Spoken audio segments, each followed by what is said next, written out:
Hi, I'm Lisa Gonzales, Chief Business Officer here in the Mount Diablo Unified School District.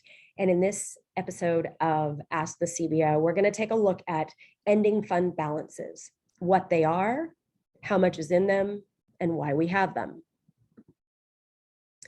To start with, let's just go ahead with a definition. Ending fund balance, otherwise known as EFB, it's the amount of money that is unexpended or hasn't been spent at the end of a year. A number of different reasons that happens. But really, the ending fund balance from one year becomes the beginning fund balance for the next year. And then you have your expenditures and your revenue. And then the ending fund balance becomes the beginning fund balance for the next year, as you'll see. So the ending fund balance is the beginning fund balance, the balance from the prior year, current revenue that's been received, and then you subtract the expenditures. Now, of course, all of this has been complicated with COVID, as you will see. This right here is our first interim. It's a multi-year projection, and this will be shared at the December 8th board meeting. And what you see is you see this year, 21-22, and you see 22-23 and 23-24.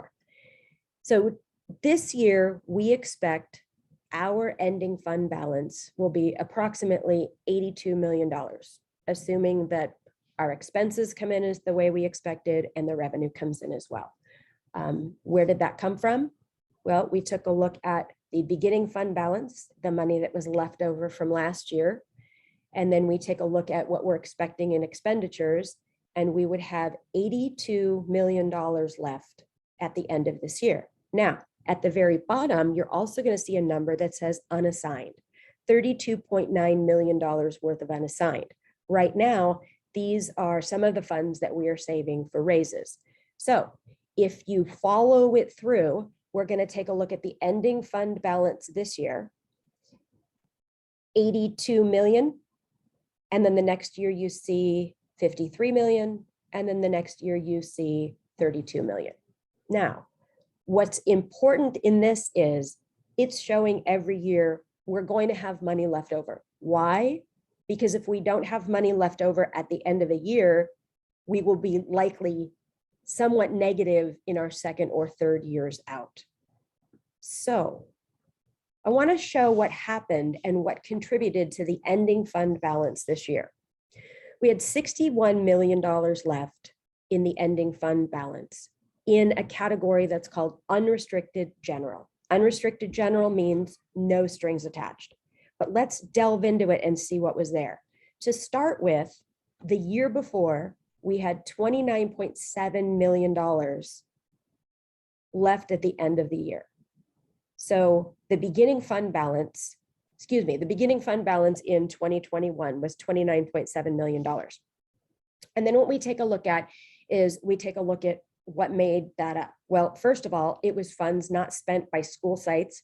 These are dedicated accounts that many of our staff at school sites and our parents are well aware of, grade level funds, field trips, many of our multi-year grants. We get many multi-year grants. Think of Project Lead the Way, a whole host of others.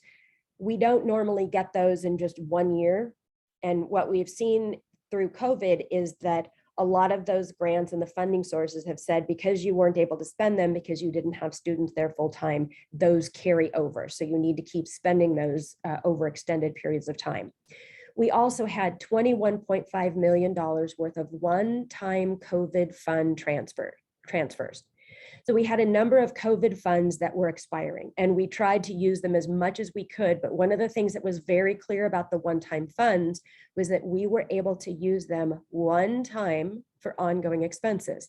That worked to our advantage because by having this additional money, it allows us to work through with our bargaining teams to look at raises. So for one time, it helped us to the tune of $21 million. $8 million was left because we had to take some of the expenses that we were expecting, and wherever it was allowable, we had to move those over to what's called a special education maintenance of effort. That means that for every single year barring some unforeseen circumstance, like a lot of students moving out, what we would expect and be required to do is spend at least $1 more in services for students than we did the year before. Well, being that we didn't have students on campuses last year, the funds for continuing to have transportation and a lot of positions that weren't filled, we weren't able to spend that money. And so in order to not give the money back to the government, what we did was we found every possible allowable expense, which meant that unrestricted general fund expenses that we had expected were moved over to special education, which left additional money there for us. So that explains unrestricted general. Here are a handful of other places where we had money that carried over. In 9010 local, this is another account that's at school sites or grants. So you see parent donations, outside organization grants, memorandums of understanding that we have, CTE grants, many of our after school programs. A good example of that is City of Concord. All of those carried over from the last year. We also have something called routine restricted or routine restricted maintenance. We are required to use this for facilities. We had 5 million left in that account.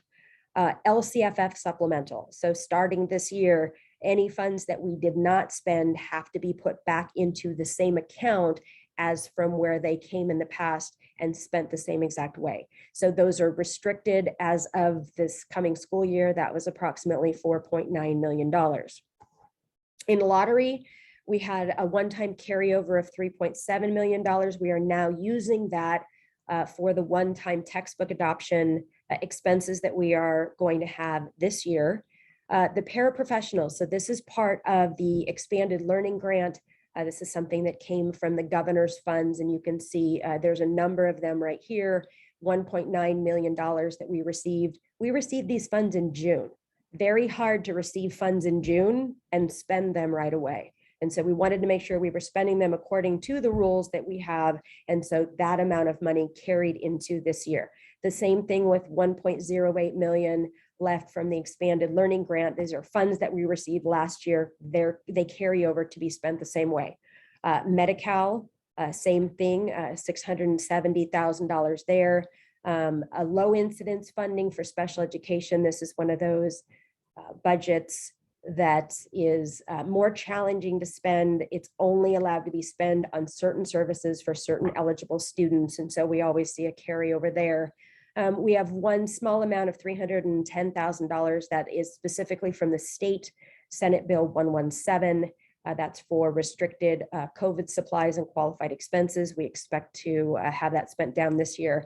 And then there is a line item that we have for classified professional development. Really hard to have a lot of professional development last year when we didn't have staff here. So we're working on plans this year. So wanted to make sure that we were able to explain ending fund balance and a little bit about why certain funds carry over and how those funds are restricted to be used in certain ways. If you've got any more questions, by all means, drop a line to cbo@mdusd.org. Thank you.